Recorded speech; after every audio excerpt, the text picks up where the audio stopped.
Welcome to the 20th day of 21 days of machine learning with Code Warriors. Our today's topic for discussion is cross-validation and grid search for better evaluation and fine-tuning of our model. So let's start with our today's topic. So first of all, we will understand what is cross-validation and how to use it for better evaluation. So we can directly use cross-validation features of scikit-learn's module. So first of all, let us see what is cross validation is. So the k-fold cross validation is it randomly splits the training set into k distinct subsets called folds. Then it trains and evaluates the decision tree model k times. Here we are taking the example of decision tree. You can take any model, picking a different fold for evaluation every time and training on the other k minus folds. The result is an array containing the k evaluation square. So what this definition says that in k-fold cross validation we have to specify the value of k, and the training data is split into k as subsets of the k folds, and whenever the training start it will pick one fold and separate it from the other and train the model on the remaining folds and apply that separated fold during the testing time and evaluate the scores. So this is how this cross validation works. Here is one example of decision tree model which we have used in cross validation. So let's see how to use this cross validation. So for this we have to use scikit-learn. So from scikit-learn.model selection we have to import cross-val score class. This is the class we are going to use for cross validation. Now we have to make the object of the class. So scores is the object which is equal to cross-val score class, and we have to pass following parameters. The first parameters is the object of our model. Here the object of our model is tree regressor, tree reg, which is the object of the decision tree model. I have just provided this name. You can write any name you want for your regressor object. After that we have to pass our training data and its label. So we have to pass x train and y train, and then cv equal to, we have to specify the fold value. So here we are taking 10 as a fold, so we will use 10 fold cross validation. So then after running this code, the scores will this following class will return an array which contains the 10 different scores of each combination. So if you want a mean of these scores, then you can apply scores.mean and you will get an average accuracy or average scores of your code of your model, so that you can change the some parameters or what you have to do to get the better accuracy. And you can also calculate the standard deviation by using .std. So this is how the cross validation works, and I hope you had cleared your concept about the cross validation and how it use.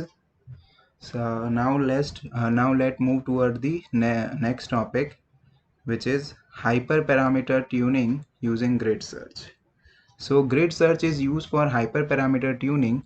So for when we can also tune hyperparameter manually, like changing one parameter at a time and then again running our model, then see the result, then changing different parameter and run again our model. So it will take a huge amount of time. So to avoid this waste of time, we are going to use the grid search cv class of scikit-learn for the grid search uh, method. So in that we have to just pass the dictionary of the parameters that we want to tune with their different sets of value.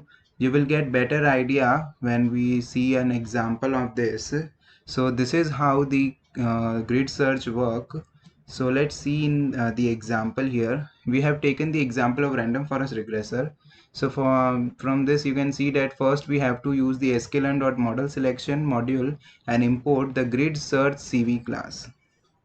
After that we have to specify a list of dictionary. The list name is paramgrid, and in this list we can pass various dictionaries as an element, and the key of dictionary will be the parameter name, and the value is the list of different values we want for that parameters.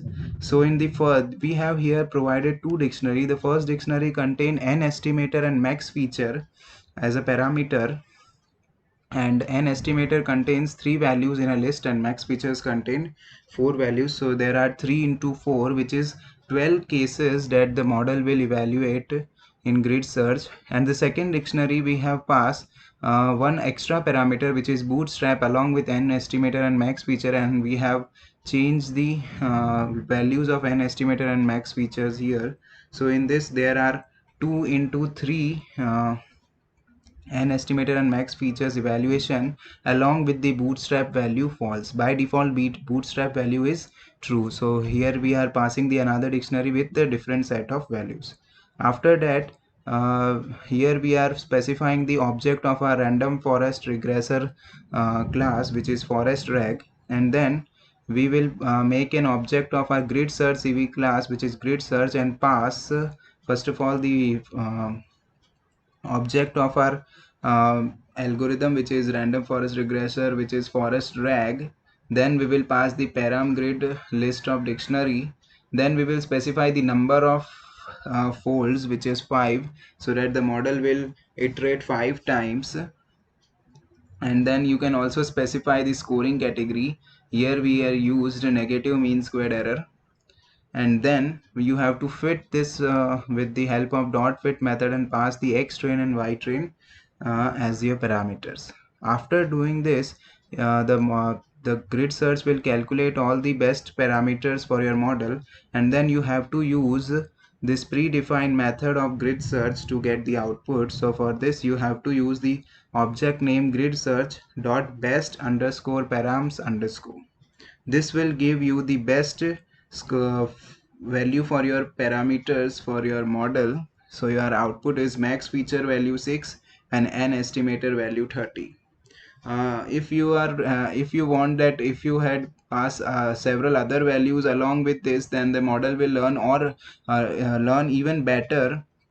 So you can pass more number of values in this dictionary and again run this model, so you can get an idea about which is the best value for your parameters. So this is how grid search works in hyperparameter tuning, and it's an effective way of tuning, and it can save you a lot of time. So this is all about model evaluation and hyperparameter tuning. I hope you cleared all your concepts about the grid search and cross validation. And if you have any doubt, you can ask me on LinkedIn. So thank you for listening me.